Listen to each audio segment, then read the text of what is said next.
దేవనామానికి స్తోత్రములు. కూడిన మీ అందరికీ నా యొక్క హృదయపూర్వకమైన వందనాలు తెలియజేస్తున్నాను.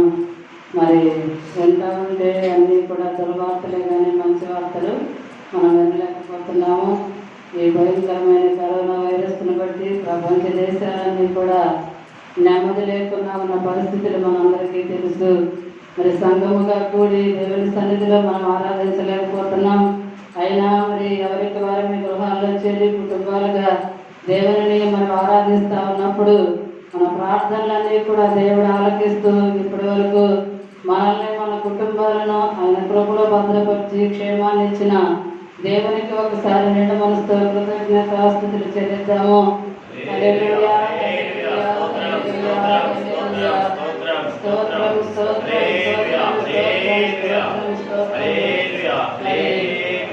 దేవుడు చేసిన మేళకు దేవుడికి కృతజ్ఞతాస్తుతులు. దేవుని వాక్యములో ఉంటుంది కదా, మృతి నీకు కృతజ్ఞతాస్తుతి చెల్లింపదు, సజీవులు సజీవులే కదా నిన్ను స్తుతించెదరు అని దేవుని వాక్యం సెలవిస్తూ ఉంది. అయితే మరి ప్రపంచ దేశాలన్నా ఎన్ని కూడా కలవరము ఆందోళన ఎవరిని కదిలించినా కూడా ఈ యొక్క విపత్తు ఎవరికి ఎలా ఎప్పుడు ఏ సందర్భంలో కలుగుతుందోనని ప్రతి ఒక్కరూ కూడా భయపడుతూ ఉన్నారన్నమాట. అయితే ఇలా భయపడుతూ ఉన్న ఈ దినాల్లో దేవుడు మనకైతే ఒక వాగ్దానాన్ని మనకి ఇస్తున్నాడు. ఒకప్పుడు మనం కూడా లోకంలో ఛాయలను చూసినప్పుడు అది వ్యాధులు ప్రబలిన మరి అనారోగ్య పరిస్థితులైనా ఆర్థిక సమస్యలైనా ఏనప్పటికీ కూడా ఒకప్పుడు మనం కూడా కలవరపడుతూ ఉండేవాళ్ళం. అయితే దేవుడు ఒకప్పుడైతే దేవుడు లేనటువంటి వారము, వాగ్దాన నిబంధనలు లేనటువంటి పరజనులముగా మనందరం కూడా జీవించాము. నిరీక్షణకు ఆధారము లేనటువంటి వారముగా ఒకప్పుడు ఉన్నాము. మరి దేవునికి దూరస్థులముగా ఒకప్పుడు జీవించాము. అలాంటి పరిస్థితుల్లో మనం ఉన్నప్పుడు కలవరపడ్డాం, ఆందోళన చెందాం, నిబ్బరం లేకుండా మనసు ఎన్నోసార్లు తొట్టిల్లతో మన జీవితాల్లో కనబడింది. అయితే దేవుడు మనకు ఒక వాగ్దానాన్ని ఇస్తున్నాడు. ఏమాత్రము కూడా భయపడవద్దు, నిన్ను ఏమాత్రమును విడువను, ఎన్నడను ఎడబాయను అని దేవుడే మనకు వాగ్దానం ఇచ్చాడు. ఒకప్పుడైతే ఆ రీతిగా భయపడ్డాం, కానీ ఇప్పుడైతే దేవుడిని సర్వశక్తిమంతుడైనటువంటి దేవుడిని మనము తండ్రిగా కలిగి ఉన్నామన్నమాట. కలిగి ఉన్నాం కనుక దేని విషయంలో మనం భయపడవలసిన పని లేదు అని దేవుడు మనకు సెలవిస్తూ ఉన్నాడు. ఆయన మనతో ఉన్నాడు కనుక భయపడవద్దు అని దేవుడు మాట్లాడుతూ ఉన్నాడు. భయపడవద్దు అన్న మాట దినమునకు ఒక్క మారు దేవుడు మనతో మాట్లాడుతూ ఉన్నాడు కనుక నిత్యము కూడా ఆ మాటను మనం జ్ఞాపకం చేసుకోవాలి. ఎందుకంటే ఇది మనుషులు ఇచ్చినటువంటి మాట కాదు. సర్వశక్తిమంతుడు, సర్వాన్ని కలుగజేసినటువంటి సర్వ సృష్టికర్త, ఆకాశాన్ని, భూమిని, సముద్రాన్ని, అందరి సమస్తాన్ని మాట చేత కలుగజేసినటువంటి దేవుడు గనక దేవుడు మనతో అంటున్నాడు, నీవు భయపడవద్దు. లోకమంతా కూడా ఏ పరిస్థితుల్లో ఉన్నా కూడా ఇదిగో నీవు నా బిడ్డవు, నేను నా యొక్క స్వాస్థ్యముగా ఏర్పాటు చేసుకున్నానని దేవుని లేఖనం మనతో మాట్లాడుతూ ఉందన్నమాట. కనుక మనము దేవుని చేత కొనబడిన ప్రజలము గనక, మనము మన సొత్తు కాదు గనక, దేవుని సొత్తైన ప్రజలము గనక, ఆయన స్వాస్థ్యముగా చేసుకున్నటువంటి ప్రజలము కనుక దేని విషయంలో కూడా మనం భయపడవలసిన పని లేదు అని దేవుని వాక్యం మనకు తెలియజేస్తుంది. కనుక నిజమే కొద్ది దినాల నుంచి కూడా ఈ కరోనా వైరస్ను బట్టి మనందరం కూడా ఎంతో భీతి చెందుతూ ఉన్నాం, మరి ఆందోళన పడుతూ ఉన్నాం. అనేకులకి ఎక్కడ చూసిన వార్తలు వింటున్నాం. ప్రపంచ దేశాల్లో ఏమి, భారతదేశంలో ఏమి, మన యొక్క మరి నిజామాబాద్ జిల్లాలో అయినా, మన తెలంగాణ రాష్ట్రంలో అయినా, ఎక్కడైనా కూడా మరి వింటా ఉన్నప్పుడు అమ్మో ఏ పరిస్థితుల్లో ఏదైనా వస్తుందో అని మనం కూడా ఎన్నోసార్లు భయపడతా ఉన్నాం. అయితే భయపడవలసిన పని లేదని దేవుడు మనకు వాగ్దానం చేస్తున్నాడు. భక్తులు కూడా ఆ రీతిగా దేవుని మీద ఆనుకున్నారు, దేవుని సన్నిధిలో ప్రార్థన చేసుకున్నారు. వారికి వచ్చిన పరిస్థితుల్లో వారు కూడా ఎన్నో విషయాల్లో విజయాన్ని, విడుదలని పొందుకున్నారు. అయితే దేవుని విడలముగా ఉన్నటువంటి మనము మరి కలవర పడకుండా ఉండాలని దేవుడు మనతో మాట్లాడుతూ ఉన్నాడు. మనం పాడుకున్నాం ఎన్నోసార్లు కూడా, మేమెందుకు భయపడవలెను, సామాన్యుని వలెను. కనుక మనము సామాన్యుల వలె భయపడవద్దు, మరి లోకమంతా భయపడవద్దు, కానీ దేవుడిని మరి ప్రతిదీ కూడా ఆయన కలుగును గాక అనగా కలిగింది కనుక సర్వ సృష్టి కూడా ఆయన మాట చేత కలిగింది కనుక ఆయన ఆజ్ఞాపించినప్పుడు అన్ని కూడా స్థిరపరచబడి సముద్రములు లాంటికి ఆయన ఎల్లలు ఏర్పరిచినటువంటి దేవుడు మరి గొట్టలైనా మరి సముద్రాలైనా ప్రతిదీ కూడా ఇది ఆగును అని మరి దేవుడు సెలవిచ్చాడు. ఎంతవరకే నీవు ఉండాలి అని వాటికి ఆజ్ఞాపించినప్పుడు అవన్నీ కూడా వారి యొక్క ఎక్కడా కూడా అతిక్రమించలేదు, వాటి యొక్క సరిహద్దులను దాటలేదు. కనుక ఈ యొక్క కరోనా వైరస్ అయినా దేవుని సెలవు లేకుండా ఇక్కడ మన మీదకి రాదు అని మనం మొదట నమ్మి విశ్వాసం ఉంచి దేవుని సన్నిధిలో బలవంతులమై మరి శక్తివంతులమై ప్రార్థన చేసుకోవాలని దేవుని వాక్యం సెలవిస్తా ఉంది. కనుక మనం వాగ్దాన నిబంధన కలిగినటువంటి పరజనులము, లోకమందు సర్వశక్తుడైనటువంటి దేవుడిని తండ్రిగా కలిగి ఉన్నాము, భయపడవద్దని దేవుడు మనకు వాగ్దానం ఇచ్చాడు. కనుక కీర్తనల గ్రంథము 46వ కీర్తనని మనం చదువుకున్నట్టయితే దేవుడు అక్కడ మాట్లాడుతూ ఉన్నాడు. దేవుని వాక్యం మనతో మాట్లాడుతూ ఉంది. దేవుడు మనకు ఆశ్రయమును దుర్గమునై ఉన్నాడు. ఆపత్కాలములో ఆయన నమ్ముకొనదగిన సహాయకుడు. కావున భూమి మార్పు నందినను, నడి సముద్రములలో పర్వతములు మునిగినను, వాటి జలములు ఘోషించుచు నురుగు కట్టినను, ఆ పొంగునకు పర్వతములు కదలినను మనము భయపడము. హల్లెలూయా. దేవుడు మనకు ఎంత వాగ్దానం ఇచ్చాడు, మీరు ఎక్కడా కూడా భయపడవద్దు. ఇదిగో మరి దేవుడు అంటున్నాడు, దేవుడు మనకు ఆశ్రయమును దుర్గమునై ఉన్నాడు. ఈ మాట ఎవరు చెప్పగలుగుతున్నారు అంటే దేవుణ్ణి ఆశ్రయముగా చేసుకున్నటువంటి భక్తులు వారి జీవితాల్లో వారికి వచ్చినటువంటి పరిస్థితులను బట్టి వారు దేవుణ్ణి ఆశ్రయించినప్పుడు వారు పొందినటువంటి విజయాన్ని బట్టి, విడుదలను బట్టి, ఆదరణను బట్టి, వారు పొందుకున్నటువంటి నెమ్మదిని బట్టి వారు మరి లేఖనములో వారు చెప్పిన మాటలన్నీ కూడా వ్రాయబడినట్లుగా మనకి అందరికీ కూడా తెలుసు. కనుక ఇక్కడ భక్తులు అంటున్నారు, దేవుడు మనకు ఆశ్రయమును దుర్గమునై ఉన్నాడు, ఆపత్కాలములో ఆయన నమ్ముకొనదగిన సహాయకుడు. ఇప్పుడు ఈ పరిస్థితుల్లో మనం ఎవరిని నమ్ముకోగలం? దేవుడిని మాత్రమే మనం నమ్ముకొని ప్రార్థన చేయాలి. ఎందుకంటే నిజంగా వార్తలు వింటా ఉన్నప్పుడు నిజమే, డాక్టర్లు కూడా వారి సాయశక్తులు ఎంతగానో మరి కృషి చేస్తూనే ఉన్నారు. అయినా కూడా కొన్ని ఎన్నో మరి కేసులు విఫలమైపోతా ఉన్నాయి. ఎంతో మందికి యొక్క వైరస్ మరి ప్రభావం కనపడతానే ఉంది. ఏదేమైనా వారు కూడా వారి శక్తివంతులు లేకుండా పనిచేస్తున్నారు. ఎవరైనా వారి దేవుడు ఇచ్చినటువంటి జ్ఞానాన్ని బట్టి వారందరూ కూడా వారి వంతు వారి ప్రయత్నాలు జరిగిస్తూ ఉన్నారు. అయినా కూడా ఈ పరిస్థితిలో వారు చేయగలిగినంతా చేస్తూనే ఉన్నారు. మరి ఎవరైనప్పటికీ కూడా నాయకులైనా డాక్టర్లైనా దేశంలో ఉన్నటువంటి ప్రతి ఒక్కరూ కూడా వారి వారి కర్తవ్యాన్ని నిర్వర్తిస్తూనే ఉన్నారు. ఈ యొక్క వైరస్ బారి నుంచి ప్రజలను ఎలా విడిపించాలని. అయినా కూడా అక్కడక్కడ అనేకమైన వార్తలు మనం నిత్యము వింటానే ఉన్నాం. ఎంతో మంది మరి మరణిస్తున్నారు, ఎంతో మందికి వైరస్ ప్రభావం మరి సోకుతానే ఉంది. అయితే దేవుడు మనతో ఒకే ఒక మాట అంటున్నాడు, దేవుడు మనకు ఆశ్రయమును దుర్గమునై ఉన్నాడు కనుక ఆపత్కాలములో ఆయన నమ్ముకొనదగిన సహాయకుడు. కనుక నీవు భయపడవద్దు అని ఇక్కడ దేవుని వాక్యం మనతో మాట్లాడుతూ ఉంది. కనుక మనం ఏ మాత్రము భయపడవద్దు.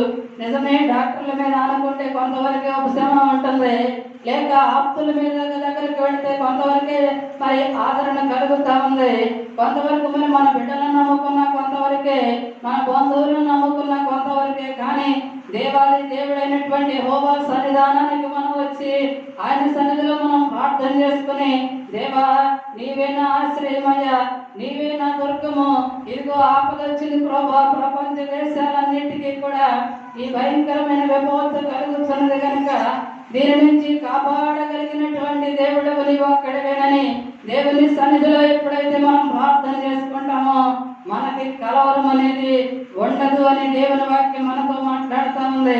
విశ్వసించేవాడు కలవరపడడు అని దేవుని వాక్యం మనకు సెలవిస్తూ ఉంది.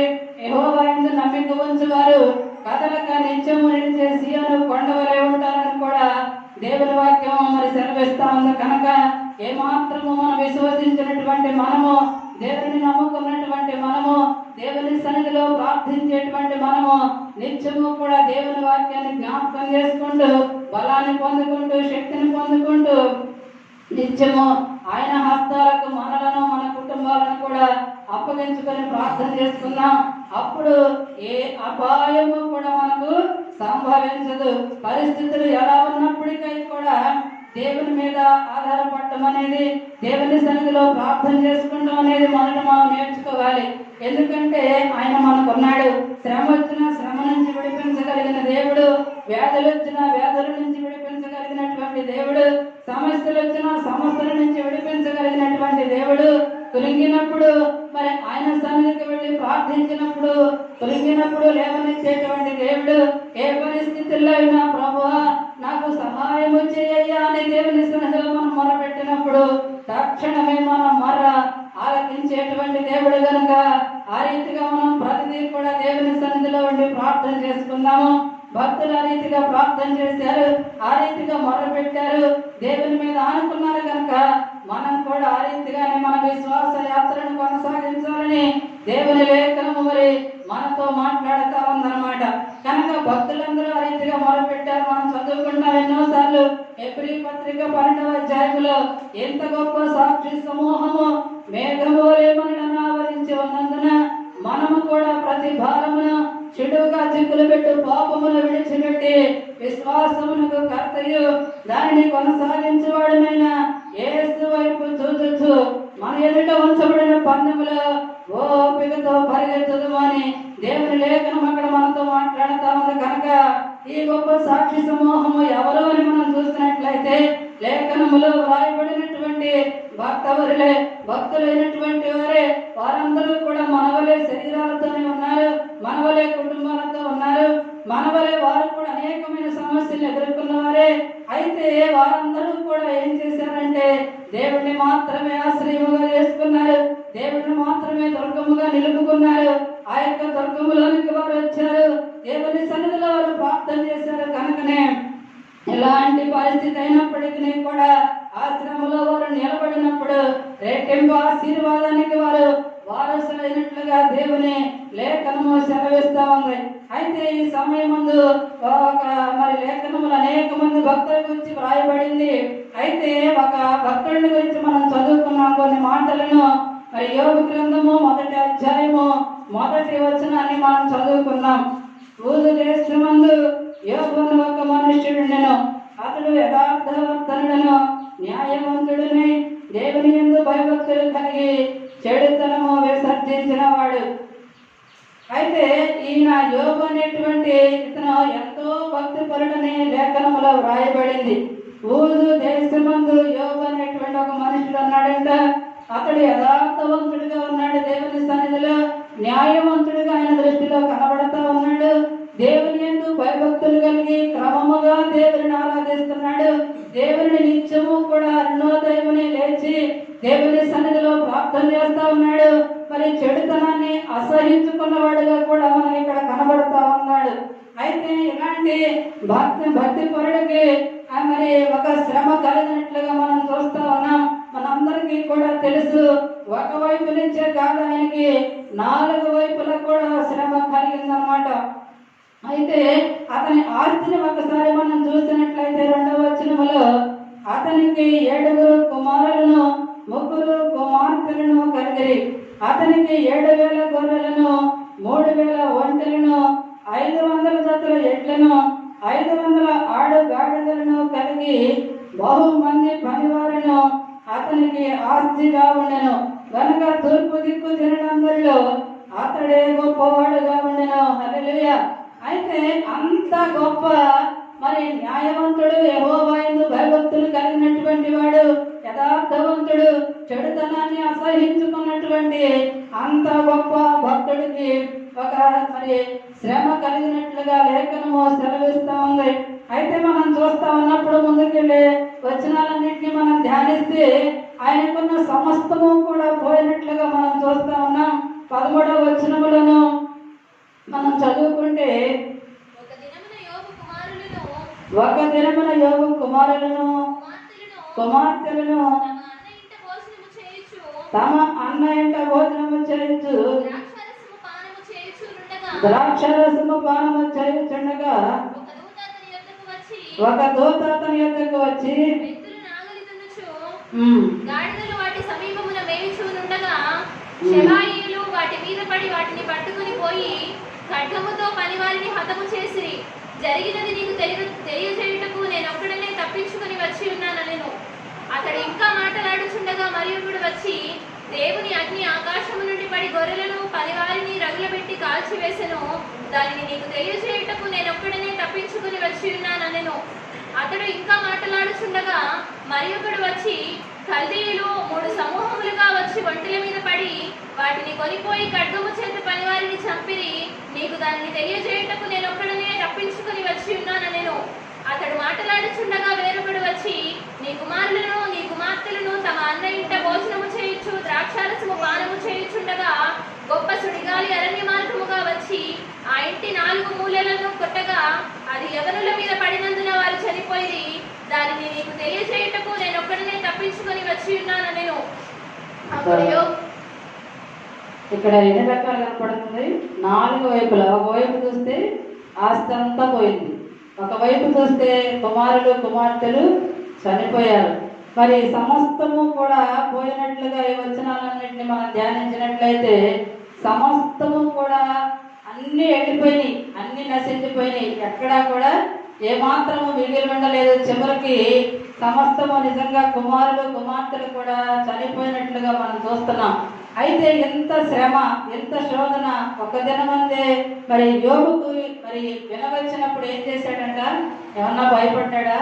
ఏమాత్రము భయపడలేదు. కానీ దేవుని సన్నిధిలో మరి ఎప్పుడైతే విన్నాడో వెంటనే ఏం చేస్తున్నాడంటే, అప్పుడు యోబు లేచి తన పై వస్త్రమును కప్పుకొని తల వెంట్రుకలు ఒరిగించుకొని నేల మీద సాష్టాంగపడి నమస్కారము చేసి ఇట్లా నేను నా తల్లి గర్భములో నుండి దిగంబరినే వచ్చిందని, దిగంబరినే అక్కడికి తిరిగి వెళ్ళేదను.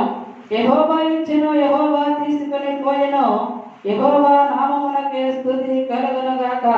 ఈ సంగతులలో ఏ విషయమందును యోబు ఏ పాపమును చేయలేదు, దేవుడు అన్యాయము చేశానని చెప్పలేదు. హల్లెలూయా! నిజముగా ఎంత ఇదిగా తన భక్తిని కాపాడుకున్నాడు. యథార్థవంతుడిగా ఉన్నాడు, న్యాయవంతుడిగా ఉన్నాడు. కనుకనే దేవుని యందు భయభక్తులు కలిగి చెడుతనాన్ని అసహించుకుంటున్నాడు.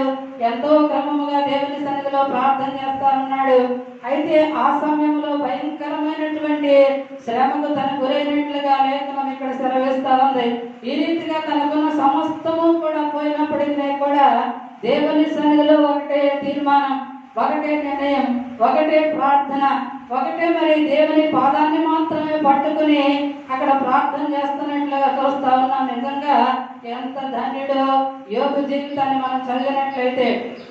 ఎందుకు ఈ మాటలన్నీ మనం ధ్యానించాలి అన్నప్పుడు మనకున్నటువంటి పరిస్థితుల్లో మనం కూడా విశ్వాస వీరుల జాబితాలో మనం కూడా ఉండాలి. అంటే ఆ రీతిగా మనం ఆ పరిస్థితులను జ్ఞాపకం చేసుకుని దేవుని సన్నిధిలో ప్రార్థన చేసుకుని బలాన్ని పొందుకొని దేవుని మీద మాత్రమే ఆనుకొని మరి జీవించినప్పుడు మనకి కూడా అట్టి కృపను దేవుడు ఇవ్వటానికి సిద్ధముగా ఉన్నాడు. కనుక ఇక్కడ యోబుకు వచ్చినటువంటి శ్రమను బట్టి, శోధనను బట్టి నిజంగా దేవుని వైపే చూశాడు, దేవుని సన్నిధిలో ప్రార్థన చేసుకున్నాడు. తిరిగి మరి నిజంగా యెహోవా ఇచ్చెను, యెహోవా తీసుకొనెను, యెహోవా నామమునకే స్తుతి కలుగునుగాక అన్నాడు. ఎక్కడా కూడా నోటి మాటతో కూడా పాపం చేయలేదు.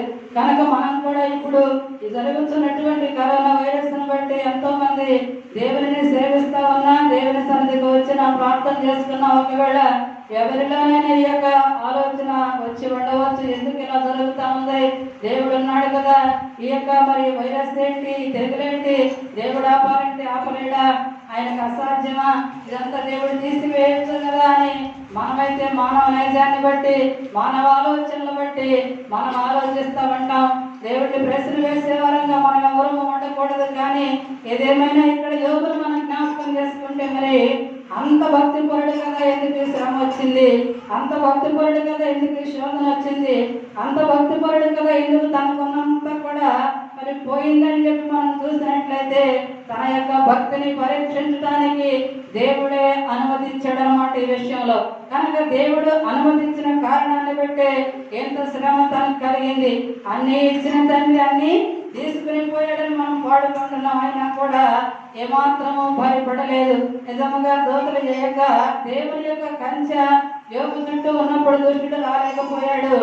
దేవుడు కంచె తీసివేసినప్పుడు అపవాది రాగలిగినట్లుగా లేఖనం సెలవిస్తుంది. కనుక మరి ఎప్పుడైతే కంచె తీయబడిందో ఈ శ్రమ కలిగినా కూడా దేవుడిని మాత్రమే స్తుతించాడు. కనుక మనము కూడా ఎలాంటి పరిస్థితి అయినా జరుగుతున్న వాటిని బట్టి దేవుడిని మనం ప్రశ్న వేయకూడదు. కానీ కీడు చాటున దాచి ఉంచినటువంటి మేలును మనమందరము కూడా అనుభవించాలి అంటే జరుగుతున్న వాటిని బట్టి దేవుని సన్నిధిలో ఒకటే ప్రార్థన. ఈ ప్రార్థన మనందరం కూడా నేర్చుకున్నాం. ఏ రీతిగా ప్రార్థన చేశాడో, యెహోవా ఇచ్చెను, యెహోవా తీసుకుని పోయెను, యెహోవా నామమునకే స్తుతి కలుగును గాక అని మరి ఆ రీతిగా ప్రార్థన చేశాడు. అంత మాత్రమే కాదు, ఆస్తి పోయినా, అంతస్తులు కూలిపోయినా, బిడ్డలు చనిపోయినా, ఏది ఏమైనప్పటికీ దేవుని సన్నిధిలో ప్రార్థన చేసినట్లుగా చూస్తున్నాం. అంత మాత్రమే కాకుండా తన శరీరానికి కూడా మరి నిజముగా భయంకరమైనటువంటి పరిస్థితి కలిగినట్లుగా 2 వచనాల్లో మనం చదువుకుంటా ఉంటాం.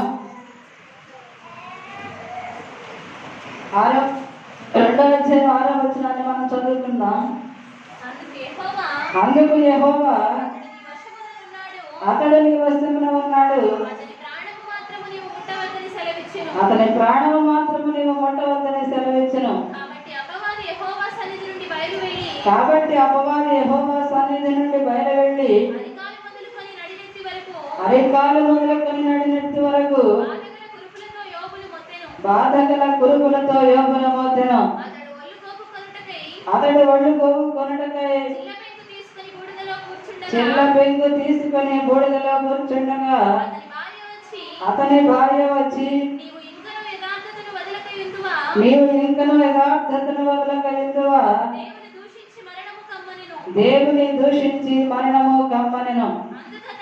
అందుకతడు మూర్ఖురాలు మాట్లాడినట్లు నీవు మాట్లాడుచున్నావు,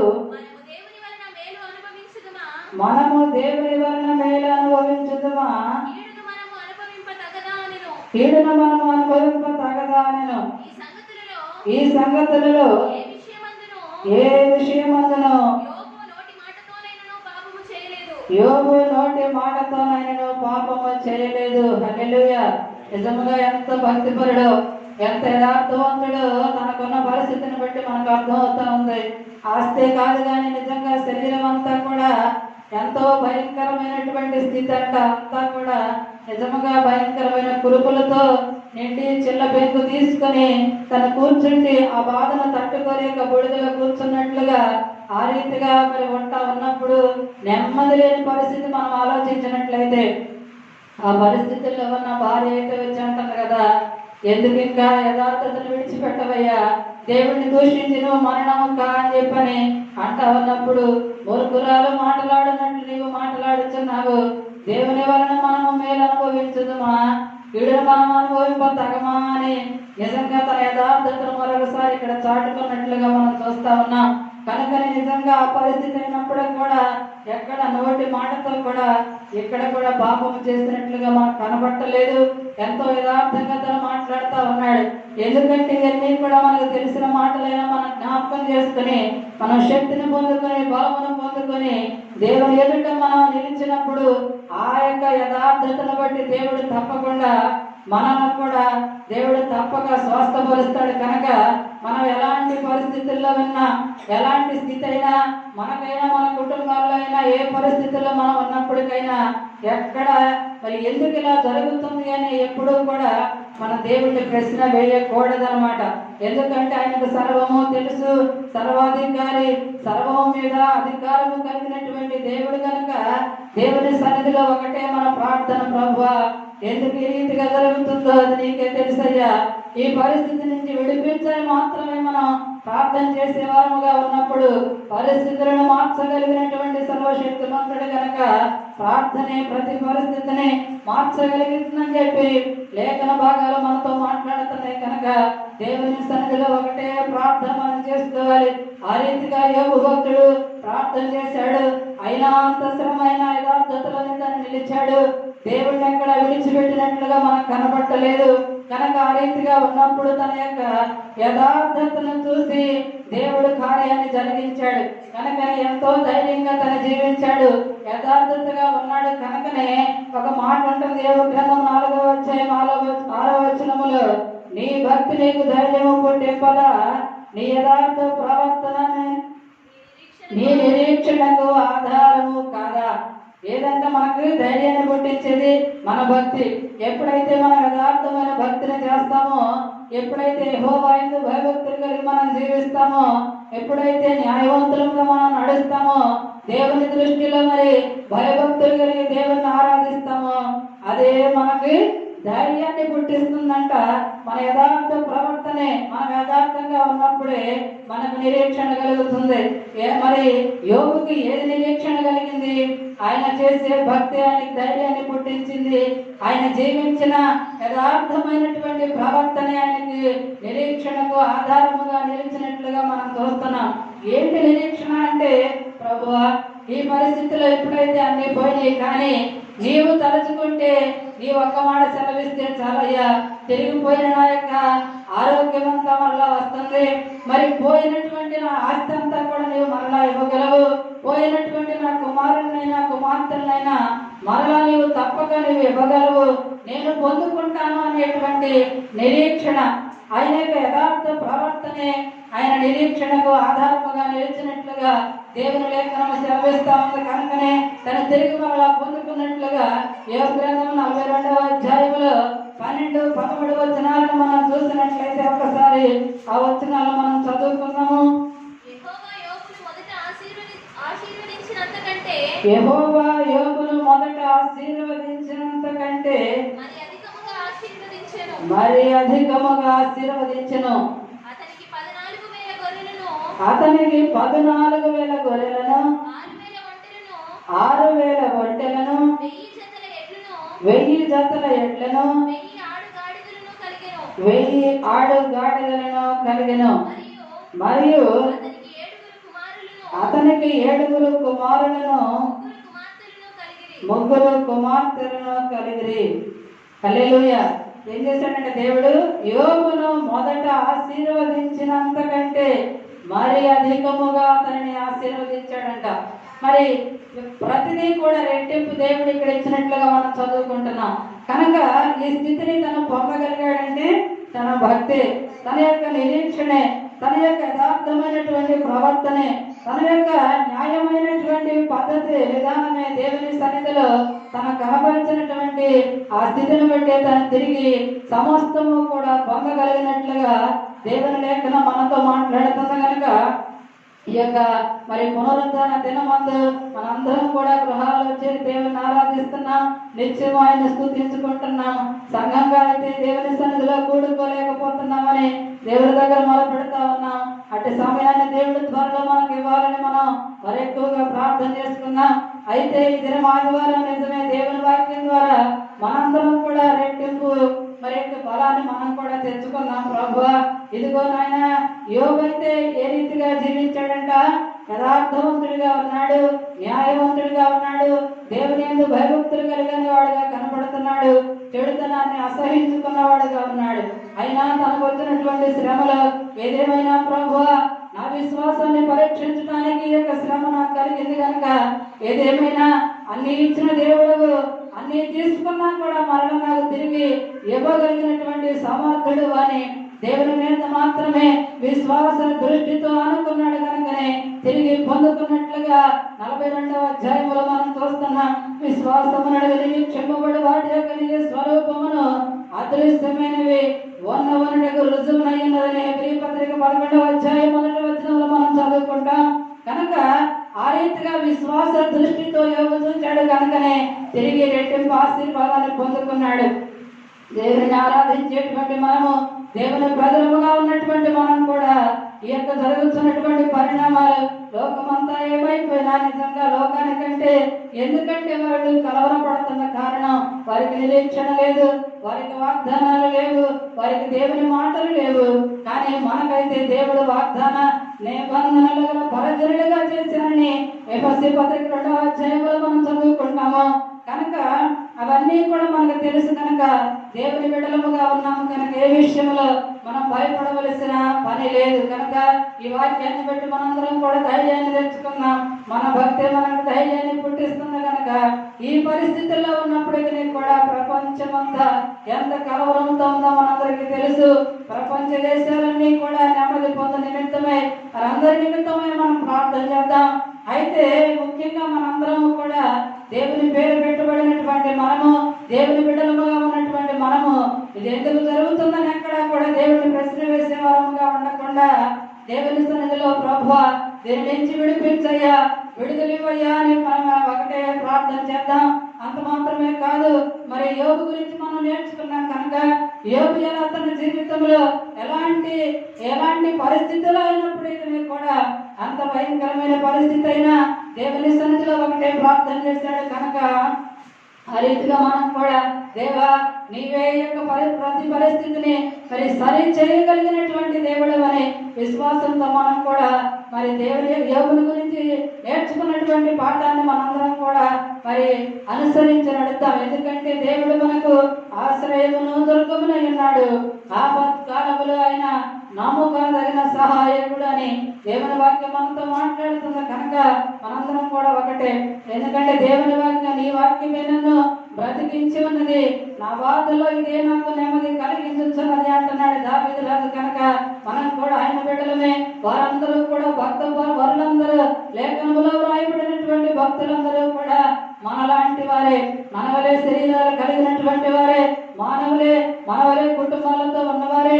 అయినా కూడా వారికి వచ్చిన పరిస్థితుల్లో ఎప్పుడైతే దేవుని మీద అనుకున్నారో, దేవుని ఆశ్రయంగా చేసుకున్నారో, దేవుని యందు మాత్రమే విశ్వాసం ఉంచారో, ప్రభువా నీవే సమస్తమును కూడా సాధ్యము చేయగలిగిన దేవుడు అని వారి ఎవరి వైపు చూడలేదు.